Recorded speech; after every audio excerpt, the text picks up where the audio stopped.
Kinuryente ka, saan ka kinuryente? Isang kwarto? Ito sir, sinaksak nila to, tapos babasain nila ng babasain hanggang sa ididikit sa kamay ko dito ko. Sino pipisil? Sila po. Nagkahanap po ako na maayos. Hindi ako masamang tao.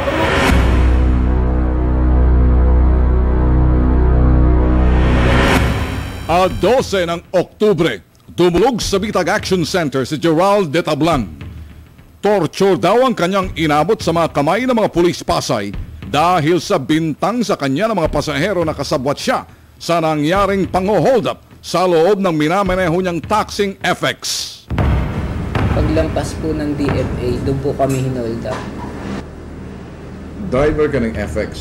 Hinold up kayo. Opo. Ba't ikaw ang hinuli? Pagdating po ng ng presinto, ako po yung dinidiin ng pasahero na kasabwat daw po. Kasi po, yung gamit ko po tsaka cellphone ko, hindi po nagalaw. Ba't hindi kinuha? Kasi po, yan po ang style din po ng mga hold-upper, sir. Ano pang ginawa sa'yo? Kinuryente po, binasa po nila yung paa ko, pinagubad ako ng tsinelas. Kinuryente nila ako dito, sa tenga, sa kamay. Maraming beses po eh. Tapos, tsaka nila sinasukan ng bakal tong kamay ko, pinisil nila. Hindi ko na nga po alam yung sampal, suntok, ginagawa nila sa akin. Sir, ilang oras ka na kulong? Ilang araw? 2, sir, 2. Dalawang araw ka? Hindi ka sinampahan ng kaso? Hindi ka in-inquest? Hindi po ako in-inquest. Hindi ka nga in-inquest pero tinorture. Yun nga po. Dahil una-una, pag na-inquest ka nila, malilintikan sila. Gago rin yung investigator ko sinasabi mo, tuturo mo sa akin yun. Agad tinungo ng grupo ng Bitag ang Pasay City Police. Singsiripin ng Bitag ang Pasay Police Station. Inarereklamo itong ilan sa mga pulis ng CID. Ito yung mga gunggong, abusado at barumbado mga pulis na gumamit ng stilong panonorture, pahirap doon sa kanilang pinaghihinalang suspect dahil inarereklamo itong taxi driver mismo ng kanyang pasahero na kasama siya doon sa mga nang hold up sa kanyang mga pasahero. Pero matapos bugbugin, matorture sa loob ng 24 oras, kinagabihan nahuli yung mga tunay na mga suspect na ito yung mga hold-upper. At yung nangyari dun sa pobreng taxi driver, pinakawalan ng parang bali walang nangyari. So lumapit sa Bitag, humihingi ng hustisya. Susubukan nating bitagin.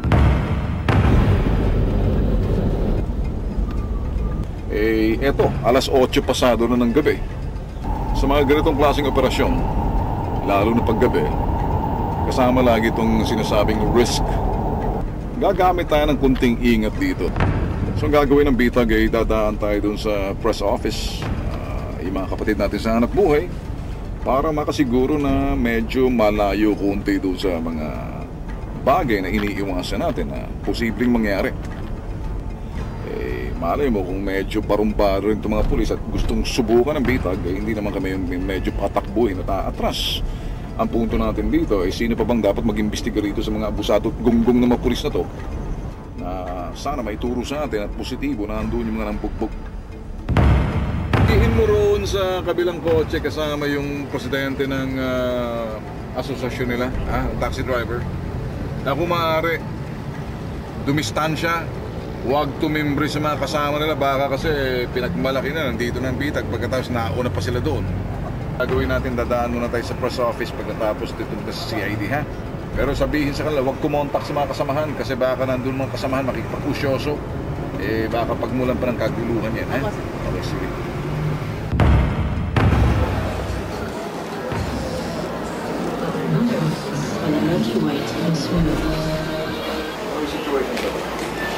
Hindi ba lalaman? Kaya ako dumaan sa inyo bilang kortesiya. I want you to witness for itself habang ginagawa namin investigasyon. Papasok sa presinto. Agad sinalubong ang Bitag ng hepe ng Investigation Division na si Captain Fernando Saino. Sa una ay hindi pa niya alam ang tunay naming pakay. Nandito yung mga kasamahan ko sa bitag. Quickly, baka sakaling malaman ko sana kung makita ko yung blatter ninyo. Ano po ba ang concern? Ano po ang concern natin? Gusto ko lang makita.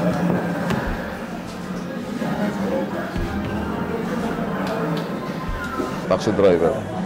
Nandiyan po yung dalawa. Hindi yung dalawa? Saan yung dalawa? Andiyan po sa loob. Ito na ba? Yung mga nag-hold ups. Sino na? Sa loob ng kulungan, nakaharap namin ang mga nahuling suspect sa pang-hold up sa loob ng FX Taxi. Dito, nakilala ang mga hold-upper na sina Ben Halego at Dante Balila. Ano mga nakuha niyo sa mga pasahero?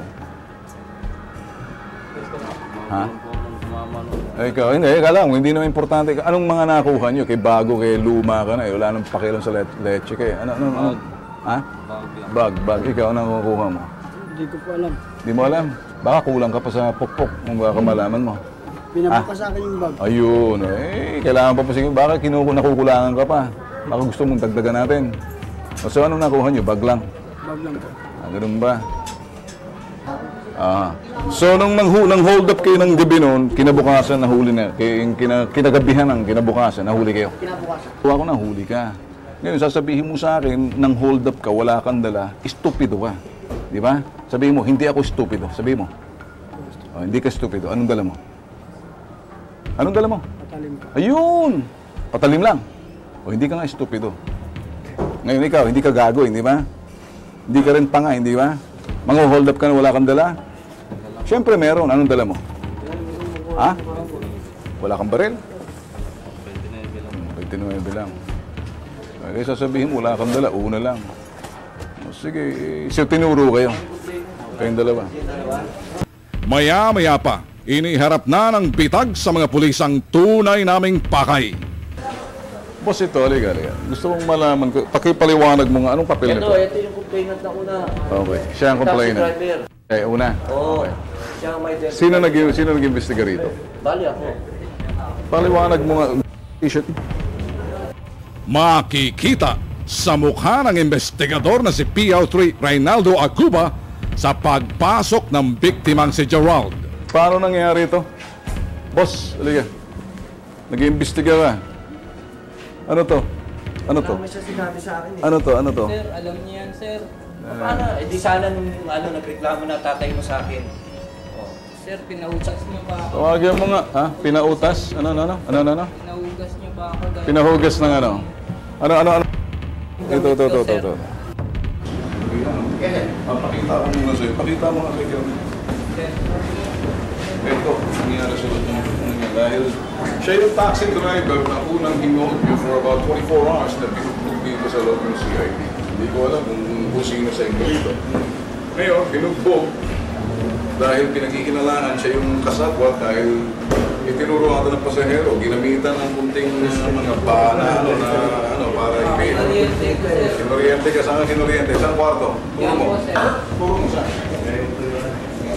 Sa loob ng torture room, intelligence room pala, nakita mga ginamit na pang-torture kay Gerald. Dito, isinalaysay ni Gerald ang pag-torture na ginawa sa kanya ng mga pulis sa loob ng kwarto. Okay, so ano to? Boss, pwede bang pakipaliwanag ano to? What is this? Ano to? Ano to? Saan? Paliwanag mo sa akin paano ginamit sa'yo. Eto, sir. Sinaksak nila to, tapos babasain nila ako. Saan sinaksak? Babasain nila pagpapaahin ako ng ganyan. Babasain nila ng babasain hanggang sa ididikit sa kamay ko, dito ko, sa tenga ko. Sino ang gumigit nito sa'yo? Sir, pag nakita ko yung pulis na yun, makikilala ko, sir. Pwede ba natin pa-line up yung mga pulis mo panggabi, boss? Pwede natin magawa ngayon? Siya yung pagkabi. Sige, panggabi. Boss, sino-sino mga pulis na panggabi? May picture ba kayo ng mga pulis na mga nandito? Ay, wala. This is... Hinahataw ako nito. Paano ka hinataw nito? Pinatutuwad ako, sir. Hinahataw ako dito sa ganito. Paano ka hinataw? Pakita mo sa akin. Naginaganyan ako, sir. Talagang Okay. pinapalo nila. Ito yung sinasabing baseball bat pero ginagamit pangkastigo, torture. Well, nagtugma dun sa sinabi ng biktima. Ito yung ginagawa So- nila sa akin sa daliri, sir. Yan ang pinapasok. So, paano? So, Pag ganyan, tatlo paano? yan, sir. Tatlo, saan? Asa isa? Pag ganyan nila yan sa akin. So, anong ginawa? Paliwa pa, ano mga? Yan, sir. Okay, sige, so? Pipisilin yan, sir. Sino pipisil? Sila po. Saan pinipisil? Dito? Dito po sa dalawang dulo po. Dito? Opo. Paano pisil? Didiin po nila yan. Ganito? Opo. Ganyan? Ganyan po. Diin na diin. Sige, labas mo. Ano naman to? Ito po, para lumakas yung kuryente nito. Pag binasa ka, tapos kinukuryente ka nito, hahawakan mo to para mas Boss, lalo boss. lumakas. Can you come in para makita mo to? Hello? Okay, saan ginawang pagto-torture? Turo mo sa akin. Saan parte? Dito po. Dito po. Pasok. Ang nila sinasaksak. Yan sa lugar na yan, wala yan. Dito nila sinasaksak yung wanted. O ewan ko kung 220 siguro yan dahil masakit. Sino mga nakakita sa'yo rin yung inaano ka? Tino-torture ka? Mayo. So itong lumalabas na torture room na ginamit sa loob ng intelligence unit, ginamit nila torture room. As narrated by the victim. So, curious to. I think we ought to talk about this. Are you aware na ginagamit ng mga tauhan mo itong paraphernalia for torture? Hindi ko po alam. Well, do you know the existence of torture dito sa loob ng tanggapan? Hindi ko po alam. Hindi ko alam. Alam mo ba to? Hindi ho. Gusto mo bang isample ko sa'yo kung paano gamitin to? Kaya nga, sabi mo, hindi mo alam eh. So, ibig mong sabihin, pag may nangyayari dito, wala kang pakialam. Kasi hindi mo na unit. Hindi naman ho yan eh. So, ibig kong sabihin, kung may nangyayari ditong krimen, wala ka ng pakialam. Ay, hindi naman ho. So, pag may nanggagahasa dito sa loob, wala kang pakialam. Ibang usapan na ho. Tinutorture sa loob, hindi mo alam. So, I cannot understand na sasabihin niya ng itong PO3 na investigador ng itong ewan ko kung investigador ba ito, imbalsamador. Ito, hindi niya alam. Ito, sinara na. Can we open Ganyan, this? sir, para Kasi, hindi niya sasabihin niya, hindi na unit namin. So, anybody, kung isang babae nirate dito sa loob, hindi niya na-respond dahil ibang unit na yan. What kind of a policeman is this? Right in front of your precinct headquarters, extension yan. And sasabihin niya, wala akong pakialam dahil ibang unit yan. Kung ako lang hepe yan, sasapakin ko, pipiti ko kung yan. Kasi unang-una, hindi dapat. Bulag, pipit, bingi. Niloloko pang subukan ng bitag. Ito na nga, balwarte na, pinapasok na natin para ipakita at mamukha sa kanila. Hindi kami nagbibiro. At ang medyo laking katarantaduhang kalokohan nito, at hindi sasabihin, hindi naririnig yung hiyaw at sigaw ng kinakastigo, tinotorcho. Ang layo ng lintek na kulungan doon, naririnig ng mga preso. At yung investigador dito na nakaupo lang dito, kalokohan daw sinasabi. Hindi ko maintindihan kung tinatarantado ng hinayupak na para sabihin, wala siyang narinig. Dura ako dugo. Magising mo sa umaga, pag singa mo dugo ka rin. This is Hindi naman ako masamang tao, gaganyanin ako. Hindi na nila.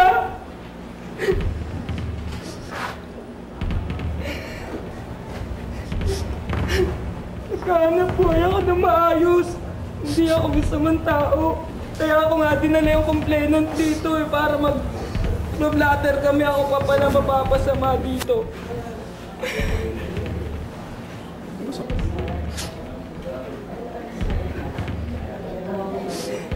Suspect pa lang ako, papatayin na ako.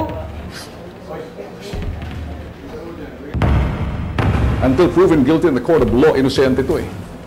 And it's appalling to hear na sasabihin itong lintik na investigador na ito rito na sasabihin, hindi niya alam at wala siyang pakialam dahil ibang unit na yan. The question really is still a precinct. Anything that happens here, whatever happens here, it's everybody's business. Okay, the first thing, okay, sige, the first thing I'm going to request to you now is line up your men. Opo, antay po natin. Okay, we'll wait. Yan po.